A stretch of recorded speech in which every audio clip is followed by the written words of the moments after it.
चरणों में मुझको लगा के रखना, ममता की गोद में बिठा के रखना। तेरे आसरे है जीवन बिताना, तेरे आसरे है जीवन बिताना। मैया जी तेरा नाम जप के। जय माता दी। एक और नए इन्फॉर्मेटिव वीडियो में आप सभी माता रानी के प्यारे भक्तों का एक बार फिर से बहुत बहुत स्वागत है। मेरा नाम है आयुष और आप देख रहे हैं आपका प्यारा YouTube channel as well as Facebook page train rider. जुलाई महीने की शुरुआत होने वाली है और ऐसे में बहुत भक्त हैं जो माँ भगवती के दर्शन करने आगामी जुलाई अगस्त के महीने में माता रानी के दरबार जा रहे हैं। काफ़ी भक्तों ने कमेंट भी किया कि हम माता रानी के दरबार आगामी जुलाई अगस्त के महीने में जा रहे हैं, तो उस समय की जानकारी हम तक साझा करिए। आप सब जानते हैं कि हम माता रानी की यात्रा से संबंधित लगभग कई सालों से वीडियो बना रहे हैं और हमें थोड़ी एक्सपीरियंस हो चुकी है। तो इस वीडियो में हम आपको माता रानी की यात्रा से संबंधित आगामी जुलाई अगस्त के महीने की संपूर्ण जानकारी देने वाले हैं। तो वीडियो की शुरुआत करते हैं और बात करते हैं सबसे पहले प्राथमिक जानकारियों की। प्राथमिक जानकारियों में आता है हमारा RFID कार्ड। आप सब जानते हैं कि बिना RFID कार्ड के आप श्री माता वैष्णो देवी जी की यात्रा नहीं कर सकते और RFID कार्ड लेने के लिए हमारे पास दो बड़े माध्यम है। पहला ये है कि हम घर से ही मोबाइल एप्लीकेशन के थ्रू और वेबसाइट के थ्रू अपना रजिस्ट्रेशन कर लें RFID कार्ड के लिए, और कटरा पहुंच के जितने भी रजिस्ट्रेशन काउंटर हैं वहां पर रजिस्ट्रेशन स्लिप दिखाने के बाद अपना RFID कार्ड आराम से प्राप्त कर लें। वहीं दूसरा बड़ा माध्यम यह है कि हम कटरा पहुंच जाएं और जितने भी रजिस्ट्रेशन काउंटर है वहां पर जाकर अपना नाम, अपना पिन कोड और अपना मोबाइल नंबर बताकर RFID कार्ड तुरंत से प्राप्त कर लें। कटरा में जो आपका पहला काउंटर है वो कटरा के श्रीधर चौक पर स्थित है, दूसरा काउंटर निहारिका कॉम्प्लेक्स में है, तीसरा आपका काउंटर नंबर 2 त्रिकुटा भवन के पास है, चौथा रेलवे स्टेशन पर है, पांचवा आपका हेलीपैड पे मिल जाएगा, उसके बाद छठा आपको मिल जाएगा ताराकोट मार्ग के स्टार्टिंग पॉइंट पे। इसके साथ साथ सातवां आपको मिल जाएगा कटरा के जो मेन यात्रा गेट है जिसे हम बानगंगा चेक पोस्ट कहते हैं वहाँ पर, और लास्ट आपको मिल जाएगा जम्मू के वैष्णवी धाम में। ये सभी जगह से आपको RFID कार्ड बहुत ही आसानी से मिल जाएगा। याद रखिएगा, माता रानी की यात्रा करने के लिए RFID कार्ड ज़रूरी है, इसलिए कटरा पहुंचने के बाद सबसे पहले आप RFID कार्ड ले लीजिएगा, क्योंकि आने वाले समय में आपको पता है कि मौसम की परिवर्तन होती रहती है और कई बार ऐसा होता है कि जब भक्तों की संख्या बढ़ती है तो श्राइन बोर्ड काउंटर को बंद भी कर देता है। अगर आपके पास RFID कार्ड होगा तो आप अपनी यात्रा बहुत आसानी से कर पाएंगे। वहीं वीडियो में बढ़ते हैं आगे और बात करते हैं ऑनलाइन बुकिंग की। जैसा कि आप सभी को पता होगा कि माता रानी के दरबार अगर आप जा रहे हैं तो अगर आपको सुविधाओं का लाभ लेना है, जैसे आपका रूम्स हुआ, डॉर्मेट्री हुआ, हेलीकॉप्टर हुआ या फिर बैटरी कार हुआ, इसकी बुकिंग आपको 60 दिन पहले करनी होती है। तो फिलहाल तो अभी आपके पास काफ़ी टाइम है, आप वेबसाइट पर जाकर देख सकते हैं। अगर वहाँ पर रूम्स या डॉर्मेट्री अवेलेबल है तो आप उसकी बुकिंग कर लीजिए। अगर हेलीकॉप्टर से जाना चाहते हैं तो हेलीकॉप्टर की बुकिंग कर सकते हैं। अगर आपको बैटरी कार का लाभ लेना है तो बैटरी कार की भी बुकिंग आप जाके कर सकते हैं। फिलहाल आज की डेट की बात करें तो लगभग 8 अगस्त की बुकिंग जो है वो अभी खुली हुई है और 8 अगस्त से आपको जो है अर्धकुंवारी पर डॉर्मेट्री की सुविधा मिल जाएगी। इसके साथ साथ आप नीचे जितने भी डॉर्मेट्रीज हैं श्राइन बोर्ड के, वहाँ पे भी आप बुकिंग अपना कर सकते हैं। आगे बढ़ जाते हैं, आपको बता देते हैं माता रानी की यात्रा प्लानिंग के बारे में, क्योंकि आप सब जानते हैं कि किसी भी यात्रा को करने के लिए अगर आपका पूरा प्लानिंग होगा तो आपकी यात्रा बहुत ज़्यादा अच्छी होगी। इसीलिए एक प्लान आपके पास होना चाहिए। जैसा कि आप जा रहे हैं जुलाई और अगस्त के महीने में, तो उस समय आपके पास एक प्लान होगा तो आपकी यात्रा बहुत ज़्यादा सफल होगी। प्लानिंग इस तरह से कर रहे हैं कि आपको अपना एक टाइमलाइन बना लेना है कि आपको अपनी यात्रा की शुरुआत कब करनी है, कब आपको अर्धकुंवारी पहुंचना है, कब भवन पहुंचना है, भवन से कब आपको दर्शन करके भैरव बाबा के दर्शन करने जाना है और कब आपको कटरा आना है। आप अपना पूरा टाइम टेबल, अपना पूरा प्लानिंग बना लीजिए कि हाँ आपको इस तरीके से यात्रा करना है।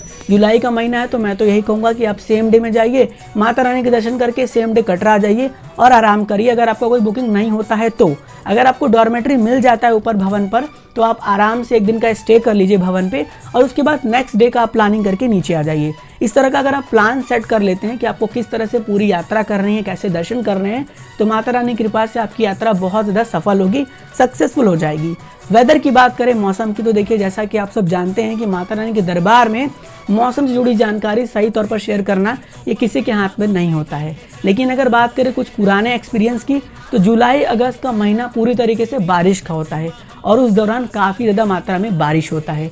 इस बात का खास ख्याल रखें कि अगर आप माता रानी के दरबार जा रहे हैं तो आपको जुलाई और अगस्त के महीने में बारिश ही देखने को मिलेंगी।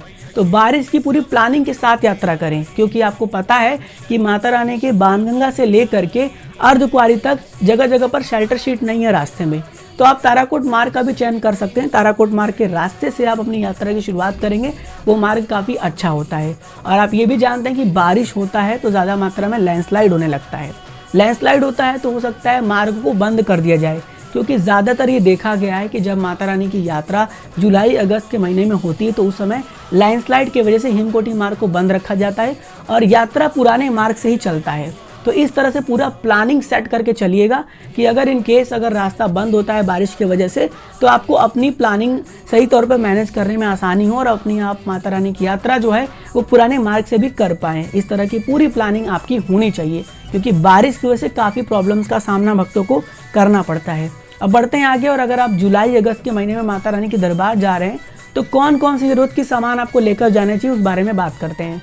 सबसे पहले तो आपको पता है कि बारिश होगा तो आपके पास होना चाहिए रेनकोट, क्योंकि बारिश कब शुरू हो जाए किसी को नहीं पता होता, और रेनकोट अगर आपके पास है तो बहुत अच्छा रहेगा। और रेनकोट कोशिश करिएगा अपने घर से कैरी करने के लिए, क्योंकि उस समय बारिश होना तो कंफर्म होता है, और अगर आप घर से लेकर जाते हैं तो आपको अच्छा रेनकोट मिलता है। वहाँ जाने के बाद होता क्या है कि रेनकोट के कॉस्ट को भी बढ़ा दिया जाता है और रेनकोट अच्छा मिलता नहीं है, क्योंकि आपने ये महसूस किया होगा कि जब किसी भी प्रोडक्ट का डिमांड बढ़ता है तो उसका प्राइस भी बढ़ जाता है, लेकिन वो अच्छी तरीके से अवेलेबल भी नहीं होता है। इसलिए अगर आप घर से कैरी करेंगे तो आपके लिए बहुत ज़्यादा अच्छा होगा, बेटर रहेगा, कोई भी परेशानी का सामना आपको नहीं करना पड़ेगा।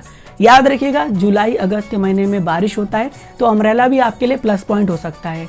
आपको प्लस पॉइंट में अम्ब्रेला को कैरी करना है, जिससे कि अगर बारिश हो रहा है, भवन पर आप माता रानी के दर्शन के लिए पहुंचे हैं तो आपके पास अम्ब्रेला होगा, तो अम्ब्रेला से आप बारिश से बच पाएंगे। अब आप ये भी जानते हैं कि बारिश होगा तो आपको माता रानी के दरबार में ठंड महसूस होगा, क्योंकि टेम्परेचर चेंज हो जाएगा।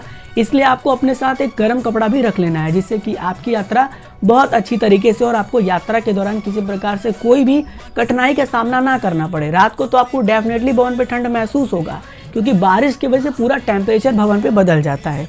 बात करें अगर कुछ और नई जानकारी की, तो आपको ये पता होना चाहिए कि आप अपना जितना भी सामान की पैकिंग कर रहे हैं उसे पूरी तरीके से प्लास्टिक में करके पैक करें। फ्यूचर में अगर आप माता रानी के दरबार जा रहे हैं, बाई चांस कहीं पर शेल्टर शीट नहीं है और आप बारिश होते हुए आगे जा रहे हो, तो आपका कम से कम जो सामान रखा है वो बच जाए। इस बात का खास ख्याल रखिएगा कि आपको उस तरह से पूरी पैकिंग करके चलनी है।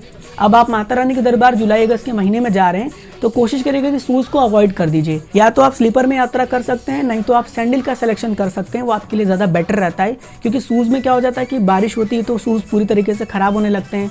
लेकिन अगर स्लीपर होगा, सैंडल होगा, तो आप उसे मैनेज कर लेंगे और आपको बिल्कुल भी दिक्कत परेशानी का सामना माँ भगवती की यात्रा में नहीं करना पड़ेगा। साथ ही साथ आपको पता है कि जुलाई अगस्त के महीने में काफ़ी बारिश होता है, तूफ़ानी हवाएं भी चलती हैं, जिस वजह से कभी कभी ट्रैक पर लाइट चली जाती है। तो अगर आप अपने साथ टॉर्च कैरी करते हैं तो आपके लिए बहुत ज़्यादा बेटर रहता है, क्योंकि हमने कई बार ऐसा फेस किया है कि हम माता रानी की यात्रा में थे और अचानक से लाइट चली गई, हर जगह अंधेरा था, लेकिन हमारे पास मोबाइल फ़ोन था तो हम उसके टॉर्च को यूज़ कर लिए। लेकिन आप एक टॉर्च कैरी कर लीजिएगा, जिससे आपको यात्रा के दौरान किसी प्रकार से कोई भी कठिनाई का सामना ना करना पड़े। अब बढ़ते हैं वीडियो में आगे और बात करते हैं माता रानी की यात्रा पर हैवी रश की। देखिए, ऐसा जताया जा रहा है कि इस बार भी माता रानी की यात्रा में जुलाई में तो ज़्यादा रश देखने को मिलेगा, लेकिन अगस्त में थोड़ी रश डिक्रीज हो सकती है। अब जुलाई में रश इस वजह से बढ़ेगा क्योंकि आपको पता होगा कि श्री अमरनाथ जी की यात्रा शुरू हो रही है, और ज़्यादातर भक्त क्या करते हैं कि जब वो अमरनाथ जी के दर्शन के लिए जाते हैं तो वो माता रानी के दर्शन भी करते हैं। काफ़ी भक्तों ने ये प्लानिंग सेट किया होता है कि हमें माता रानी के दर्शन भी करना है और हमें बाबा बर्फानी के दर्शन करने श्री अमरनाथ जी भी जाना है। इसलिए जुलाई महीने में तो बढ़ सकता है भीड़, लेकिन अगस्त महीने में रश थोड़ा कम रहेगा। तो अगस्त महीने की प्लानिंग आप करते रहिएगा, और इन फ्यूचर में हम जो भी अपडेट जानकारियाँ होंगी ना लेटेस्ट की, वो वीडियो के माध्यम से आप सभी तक साझा करते रहेंगे। तो आपको हमारी वीडियोस भी रेगुलर वे में वॉच आउट करनी है, देखनी है कि क्या कुछ नया अपडेट है, कैसे कैसे यात्रा चल रहा है, तो आपको सभी जानकारियाँ जो है वो आपको मिलती रहेगी। अब आ जाते हैं और बात करते हैं सुविधाओं की, यानी सर्विसेज की।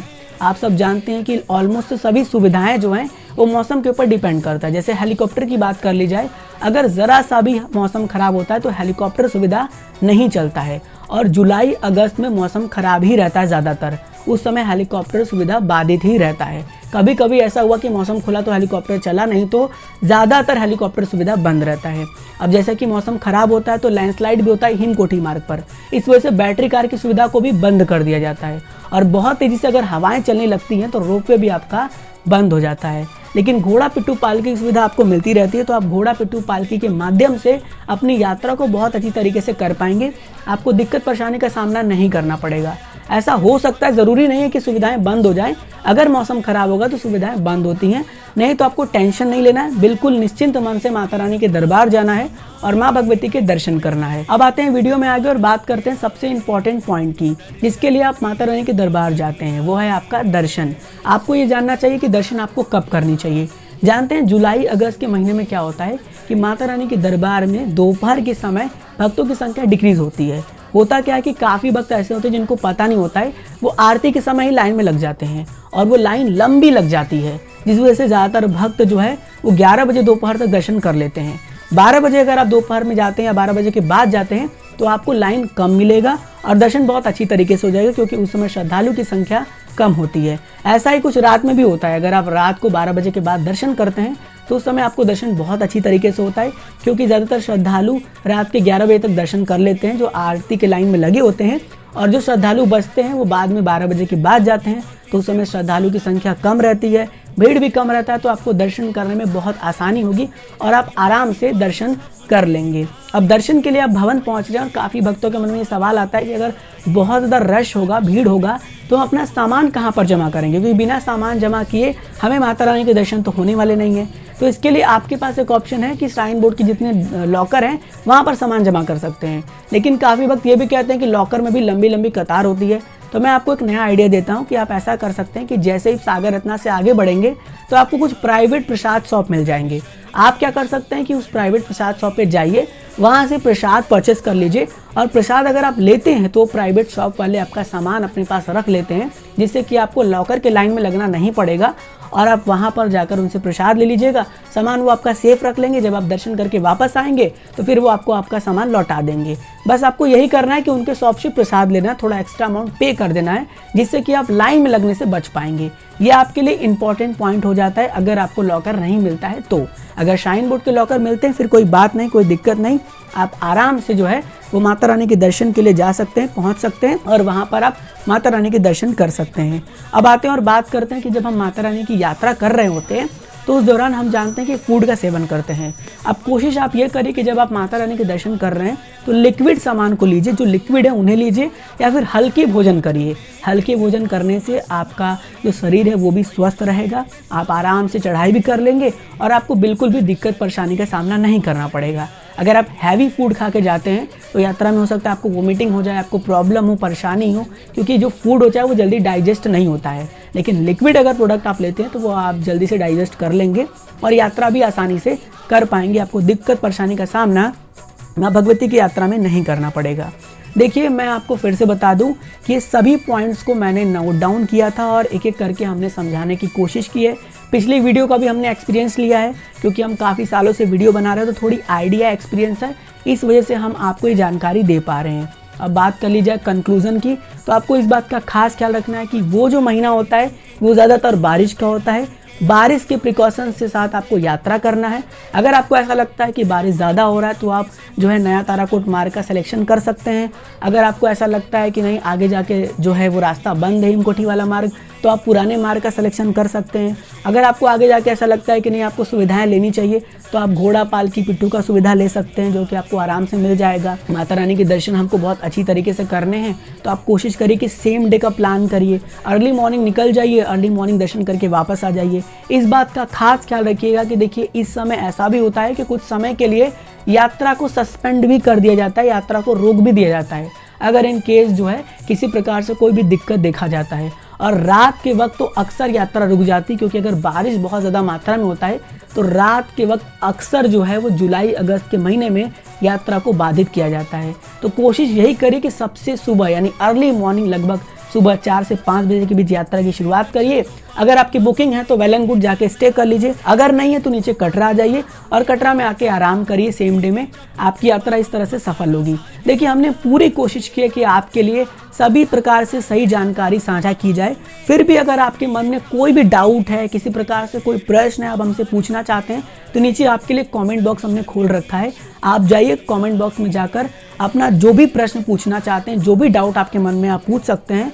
हम जल्द से जल्द कोशिश करेंगे कि आपके सभी प्रश्नों के उत्तर दिए जाएं। और आप सबसे हाथ जोड़कर गुजारिश करेंगे कि इस वीडियो को हमने बहुत मेहनत से बनाया है, तो और भक्तों तक शेयर कर दीजिएगा, उनका भी भला हो जाएगा अगर वो आगामी जुलाई अगस्त के महीने में माता रानी के दरबार जा रहे हैं। बहुत जल्द मिलेंगे एक और नई ऐसी ही इन्फॉर्मेटिव नॉलेजेबल वीडियो के साथ। मेरा नाम है आयुष, आप देख रहे थे आपका प्यारा YouTube channel as well as Facebook page train rider. God bless you all. जय हिंद, जय माता दी। आजा माता रानी।